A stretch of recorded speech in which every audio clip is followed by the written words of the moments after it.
گزارش یہ ہے کہ تجارت اور انسانی زندگی بالکل مربوط ہیں. جب سے انسان نے اپنی زندگی کا آغاز کیا ہے تجارت کے بغیر زندگی کے تقاضے پورے نہیں ہو سکتے. اور آپ صلی اللہ علیہ وسلم نے تجارت کی بڑی شرف بھی بیان فرمائی ہے. اور جو تاجر ہوگا، نیک سچا تاجر ہوگا، وہ قیامت کے دن حسن اولئک رفیقہ کے ساتھ کھڑا ہوگا. انبیاء، شہداء، صدیقین کے ساتھ کھڑا ہوگا. یعنی اس کیٹیگری میں اس کو شامل کیا. اچھا، یہی وجہ ہے کہ صحابہ کرام کے اندر تجارت کا بڑا شغف تھا. اب عشرہ مبشرہ کو دیکھیں، تاجر تھے، بڑے بڑے صحابہ تاجر تھے.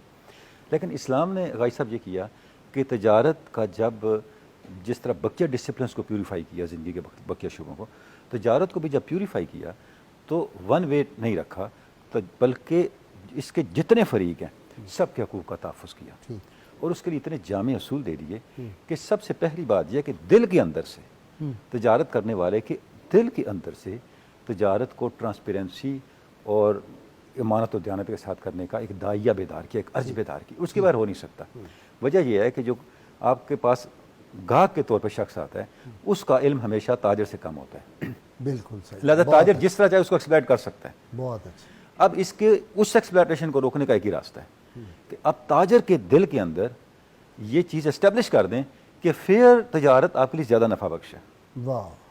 خالی جنت دوزخ سے نہیں ہوگا. یہ بڑی اصولی بات میں آپ کو عرض کر رہا ہوں. بہت اچھی بات. آپ کے ڈاکٹر صاحب کے والد سے نفسیات کی بھی بات کی.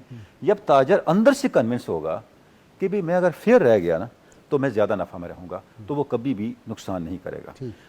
یہ جو جذبہ پیدا کر دیا، اس کی اتنی انتہا ہے غازی صاحب اسلام کی تربیت کے اندر، اس کی کوئی مثال نہیں ملتی. میں ایک مثال دیتا ہوں.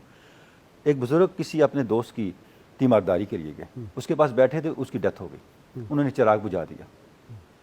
اپنے خادم کو کہا بازار سے نیا چراغ لے کے آؤ، آئل لے کے آؤ. اپنے پیسوں سے چراغ جلا. اتنے میں اس کے رشتہ دار آ گئے تو انہوں نے پوچھا یہ آپ نے کیا کیا؟ انہوں نے فرمایا یہ میرا دوست ہے، میں اس کی تیمارداری کے لیے آیا تھا، چراغ اس کا جل رہا تھا،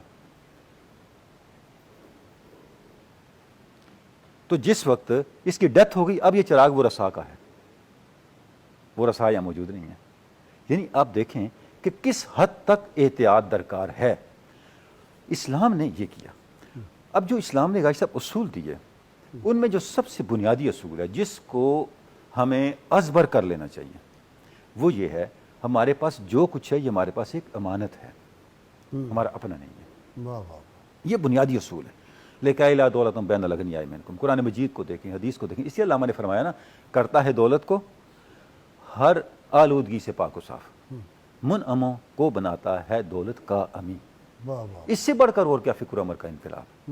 بادشاہوں کی نہیں، اللہ کی ہے یہ زمین.